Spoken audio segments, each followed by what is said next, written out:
तुम्ही तुमचं पात्र व्यवस्थित कंप्लीट करता आहेत का? कॅरेक्टर, आता तुम्ही म्हणताल कॅरेक्टर कसं? ह्या जगात ज्यावेळेस आपण जन्माला येतो त्यावेळेस काहीतरी आपलं काम, आपलं कृत्य, आपलं कर्म घेऊन येत असतो. कुणाच्या आयुष्यामध्ये तुम्ही हीलर बनून येतात, कुणाच्या आयुष्यामध्ये तुम्ही टीचर बनून येतात, कुणाच्या आयुष्यामध्ये तुम्ही फक्त सहकारी बनून येतात. पण ते काम तुम्ही पूर्णपणे 100% करता आहेत का ते समजून घ्या. आणि बऱ्याच वेळा काही व्यक्ती आपल्याला सोडून जातात. आपण त्यांच्याशी जोडलेले असतो बऱ्यापैकी आणि त्या व्यक्ती निघून गेल्यानंतर मात्र आपण हळवे होऊन जातो. मग अशा वेळी हे लक्षात घ्यायचं की त्या व्यक्तीचं काम आपल्या आयुष्यामध्ये संपलं होतं. त्यांनी त्यांचं कॅरेक्टर कंप्लीट केलं. काहीतरी शिकवण्यासाठी ते आपल्या आयुष्यामध्ये आल्या होत्या.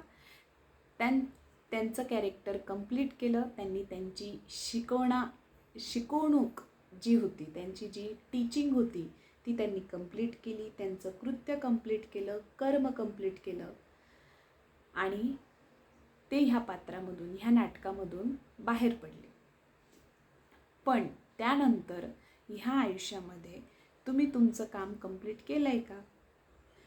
कारण आयुष्य जगत असताना पदोपदी आपल्यासमोर वेगवेगळे कामं येतात.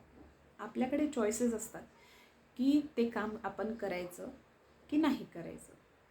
बऱ्याच वेळा अशी संधी येते, असे चॉईसेस येतात की to be or not to be, आपण ते करायचं की नाही करायचं हे आपल्या हातात असतं.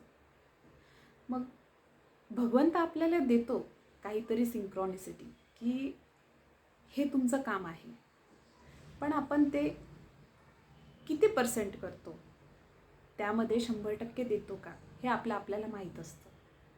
त्यामुळे जे कर्म आपल्यासमोर येतात तिथून पळून न जाता ते तुम्ही 100% करताय का याकडे मात्र लक्ष द्या. कारण भगवंत तुम्हाला कुणाच्या तरी आयुष्यात भगवंत म्हणून पण पाठवत असतो. म्हणून कोणीतरी आपल्यावर विश्वास ठेवतंय, कोणीतरी आपल्यावर विसंबून राहतंय, तर त्याला नाराज करू नका. पुरेपूर तुमचं 100% द्या. म्हणजे कुठंतरी तो भगवंत आपल्यावर विश्वास ठेवतो. तुम्ही पण त्याच्यावर विश्वास ठेवा. बघा जमतंय का?